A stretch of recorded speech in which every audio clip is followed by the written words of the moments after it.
Oleh karena itu, dalam sastra kita mempersatukan nike sami. Napi je nikel seluwer sastra, babad, tutur, usade, kemudian tutur susila, tutur tatwa, sami punika keingkup dening satu hal yang pasti, yaitu di dalam jatining wong kahuripan.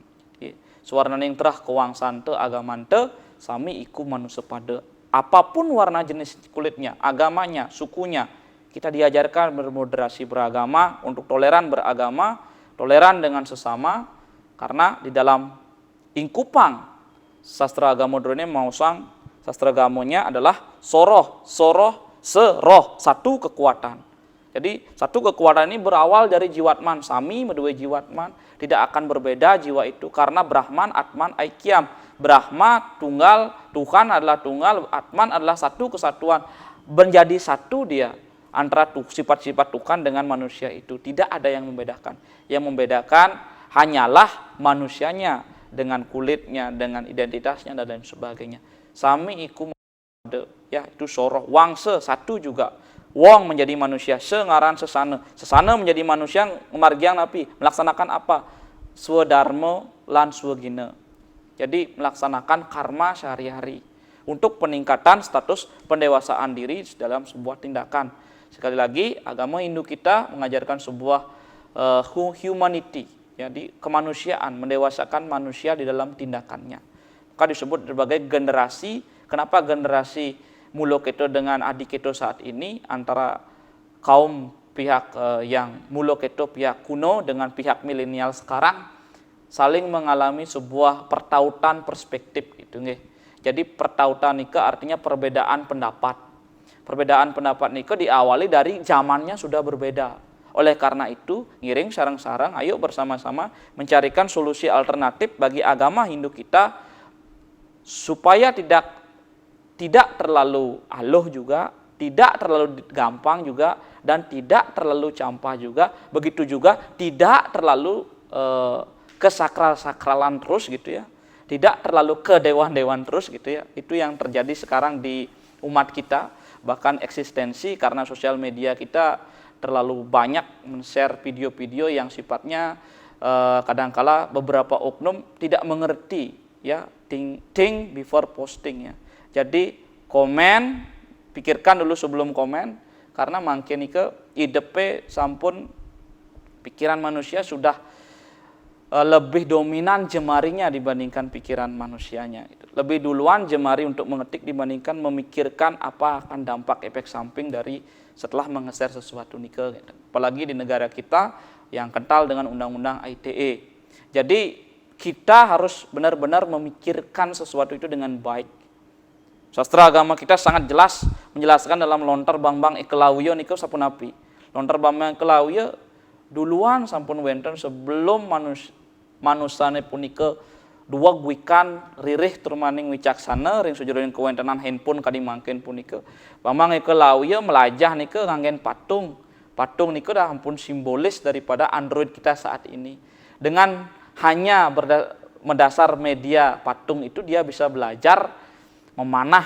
Nah, itu panah astra sudah dipeluk. Nah, kita sekarang belajar dengan menggunakan gawai Android itu sama juga seperti layaknya Bambang Ekelawiyo. Jadi Hindu sudah mengajarkan lama mengenai sebuah zaman-zaman milenial saat ini. Jadi Hindu sudah mengalir begitu saja dengan sastra agamanya, dan sastra agama ini perlu dikuatkan dengan pengalaman. Tanpa pengalaman, tanpa menjalankan SOP yang benar, maka agama ini hanya sebatas slogan. Agama ini hanya sebatas sebagai sebuah teori belaka tanpa didasari atas perilaku. Bagaimana kemudian sastra itu di sosial media dipotong begitu saja, kemudian diposting. Kemudian sastra kita kemudian dipelajari langsung mentah dilakukan seperti itu tanpa melalui proses ruang dan waktu yang benar. Ya, artinya belum bersih, belum pernah mengalami, kemudian bisa yang menyebutkan mengenai sastra itu. Maka sastra itu suluh hikang prabe nyuluhin kewentenan umat manusia yang baik dan benar. Nggih. Umat sedharma yang berbahagia, sastra kita di Bali sering disebut sebagai sebuah kajian yang sifatnya representasi gitu ya, multi tafsir. Dalam hidup ini kita pun juga kadang memiliki sebuah hanya satu perspektif saja, padahal kita memiliki dua mata untuk melihat baik dan benar. Ya, artinya dalam istilah Balinya nike madlektek dumun gendan. Artinya perlu mencermati dengan seksama. Apa sih arti makna yang tertuang di dalam sastra-sastra kita?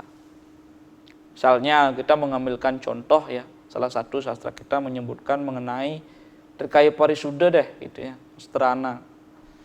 Sastra agama kita mengajarkan mengenai Trikaya Parisuda, mepineh, memunyi, lawan melaksana, mepineh dumun, sane patut, yang benar. Jadi pikiran itu memang tidak bisa dikendalikan, tetapi usaha kita untuk mengendalikannya lah, itu yang disebut sebagai proses pemaknaan manah cike. Yang ini ya, manah cike. Kemudian bertutur kata, iki ampun yang disebut mangdetan supaya tidak gangsaran tindak kuangan wiweke, supaya tidak kekurangan wiwekanya. Ya kalau sekarang mungkin berbeda istilahnya, kekirangan uang maka akan menjadi keuangan gitu ya dalam istilah sekarang itu. Karena uang yang memang menjadi sebuah raja sekarang. Namun kita harus perlu menilik lebih dalam, uang bukan segala-galanya. Karena sehat itu dicari bisa dibayar dengan sehat itu tidak bisa dicari dengan uang gitu ya. Maka kita harus laksanakan saudara melawan sugina kita dengan baik. Wacike, berkata yang baik. Berkata yang baik, kita setiap kali diajarkan anggah ungguhing membahasa Bali, oleh penglingsir dulu, bahkan bahasa Bali makin akeh umat Hindu ring jagat Bali meled atau kemat membahasa Bali. Oleh karena itu kita harus perlu lestarikan bahasa ibu kita sebagai sebuah bahasa yang memang menjadi sebuah pijakan sastra di awal kalau kita belajar agama. Karena agama, bahasa, budaya, seni, adat, lan tradisi nike menjadi satu kesatuan di Bali. Dia disemai ibarat seperti juru pencar gitu ya, di bendege di laut gitu ya. Seperti juru pencar seorang perikanan di daerah pesisir nike sapunapi, makte pencar. Kalau mencar itu bisa mendapatkan ikan, bisa mendapatkan sampah, bisa mendapatkan apapun. Nah itulah Hindu di Bali. Seni, adat, agama, tradisi, budaya menjadi satu kesatuan. Jadi berkumpullah dia menjadi sebuah resultant, ya, kesepakatan. Kesepakatan ini sering diistilahkan sebagai kaum saat ini cocok logi gitu ya. Ilmu pengetahuan yang dicocokkan satu dengan yang lain. Tapi kesepakatan itu adalah sebuah kepuasan yang memuaskan semuanya. Walaupun di dalamnya saat perundingan menyepakati itu ada yang setuju maupun tidak setuju. Setuju tidak setuju itulah yang disebut sebagai sebuah pauman, sangkep menjadi satu kesatuan yang harus kita dukung bersama. Menjadi satu, adat, agama, tradisi dan budaya. Itu sastra agama. Agama kita mengajarkan kita tidak goyah. Nah, kalau kita kaji agama A dan gam, A yang artinya tidak, gam yang artinya goyang gitu ya. Jadi kita tidak harus goyah dengan keyakinan kita. Keyakinan kita didasari atas pancasrada pastinya. Itu alat untuk mengukur keyakinan manusianya. Jadi dari guritan tamtam, sastra agama tamtam menyausang pancasrada ngaran patut gitu ya. Jadi 5 serada, sradaya itu jadi seret dikenah itu ya. Dah adalah hati, mendekatkan hati dengan pemikiran menjadi satu kesatuan sani nunggal. Ya, nunggal tanpa tanding. Dike sani ke baos ring tutur ning tamtam gitu ya, geguritan tamtam punike. Geguritan itu juga dikaji lebih mendalam. Kalau sebagian besar menyatakan bahwa pengawia dulu geguritan ini terdiri atas pupuh. Pupuh ini adalah dipakai untuk sebenarnya muponin gitu ya. Muponin itu artinya memelihara. Memelihara apa? Memelihara perasaan. Kalau orang suka menyanyi, medarma gitu dengan geguritan gitu misalnya, dengan mepupuh, pasti dengan sastranya itu dia membuat dirinya senang. Karena Dharma Gita adalah juga bagian dari seni. Dharma Gita bagian juga dari sastra. Dharma Gita bagian juga dari nyanyian kehidupan gitu ya. Kalau seorang yang sering menyanyi berarti hidupnya sudah bahagia gitu. Tapi jangan salah, saat ini misalnya coba lihat fenomena di masyarakat. Misalnya banyak karaoke, menyanyi dan lain sebagainya, itu adalah sebagai contoh muponin kauripan gitu ya. Jadi menghibur diri di kala mungkin 2 tahun pandemi kemarin itu yang membuat pikiran kita menjadi sejenak untuk mencari senja gitu ya. Jadi bagaimana kita berusaha untuk menyanyikan lagu-lagu yang memang menyenangkan diri kita. Tetapi alangkah baiknya yening ampun iraga ketagepin dening sastra gamo ngiring sarang-sarang ayo kita sama-sama pelajari yang namanya saat adanya upacara agama pancayatnya kita perlu mempelajari yang namanya Dharma Gita, maka kidungan, maka kawin, maka guritan, palawakya, sloka, maka miwasan etiosan dan yang lainnya itu perlu kita pelajari. Sloka, kekawin, kekidungan, keguritan, kemudian sloka itu perlu dipelajari. Selain lagu-lagu yang lain, itu hanya untuk menyenangkan, namanya gita itu, nyanyian untuk menyenangkan diri kita sendiri. Tetapi kalau kita lihat secara lebih mendalam, selain kekawia sastra itu dicari secara sastra dresta, jadi cara pandang sastra, juga kita harus cari secara kuno dresta. Jangan kita tinggalkan kuno dresta ini. Seorang pengawiyah sastra menyebutkan bahwa geguritan tam-tam punika, kalau kita cari salah satu geguritan tam-tam itu adalah sebetulnya geguritan itu diambil dari kata ngurit gitu ya. Kalau zaman dulu orang itu banyakan di sawah itu. Kalau di mangkin sampun akeh carike napi maliring daerah perkotaan itu mentik beton.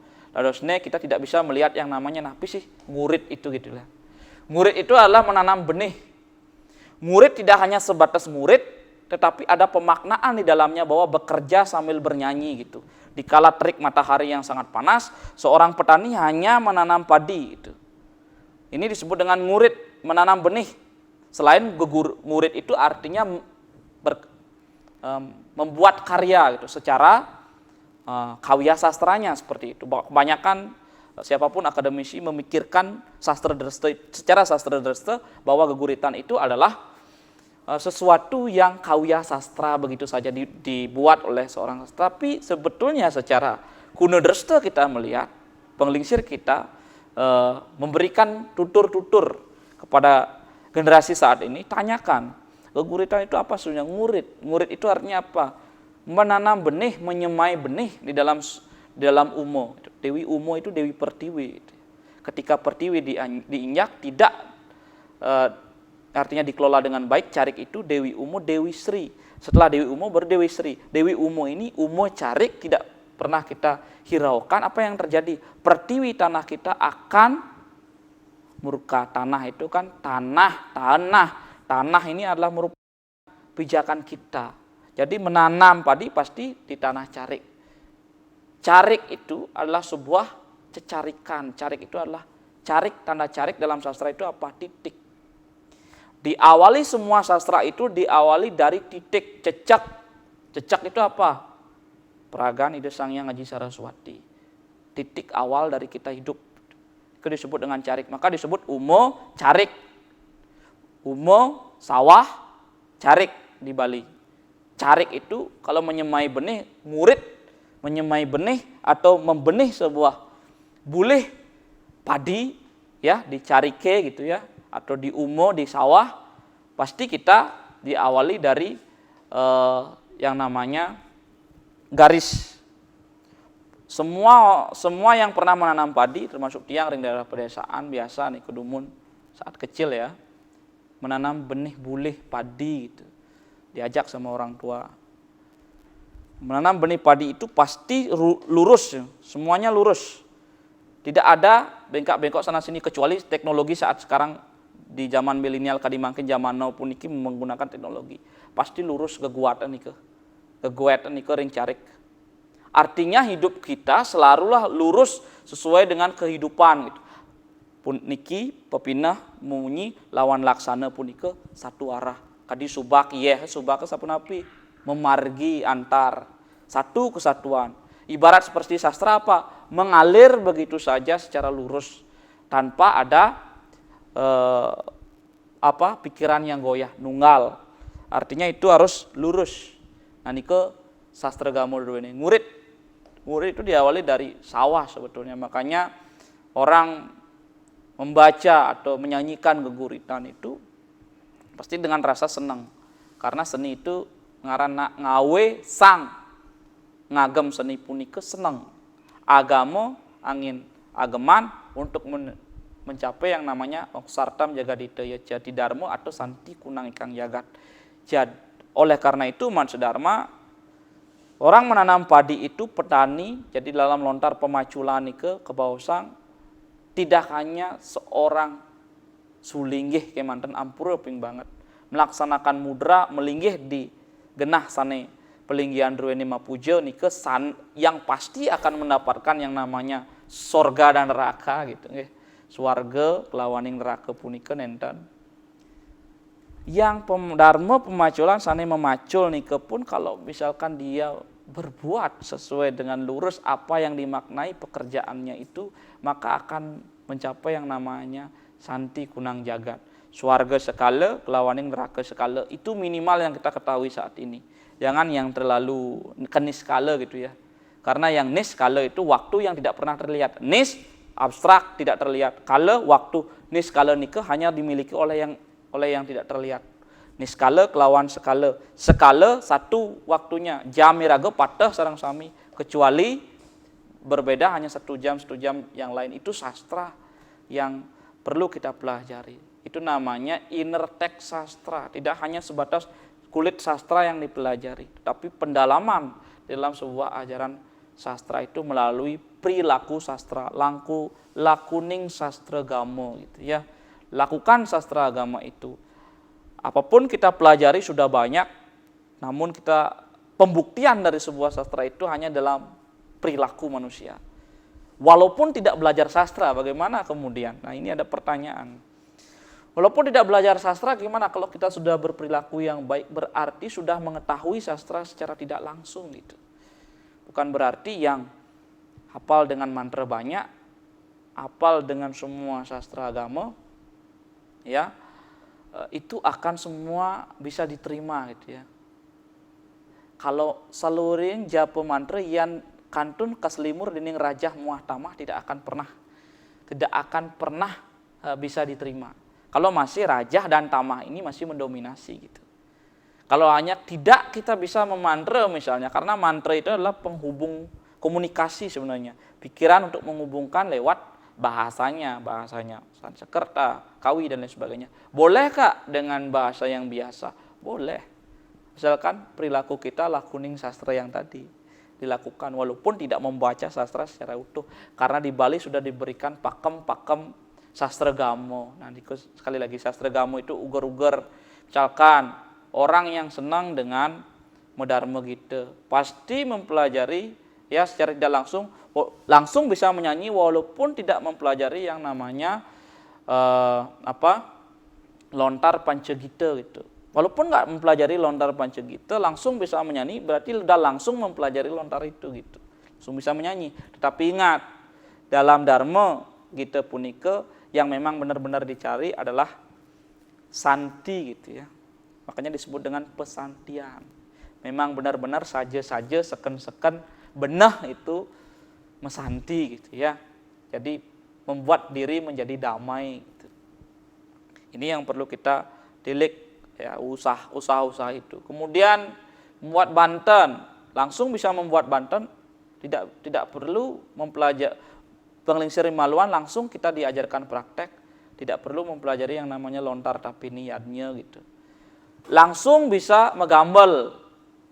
Ini sastra gamo lagi, kearifan lokal. Langsung bisa megambal, metetabuan, ngangklung, kemudian megender, Semar Pegulingan dan lain sebagainya, belum tentu mempelajari yang namanya lontar Prakempo dan juga lontar Panca Bagenda ya, dang ding dung deng dong Pancaswara punika, atau Pasuaran Sang Hyang Iswara.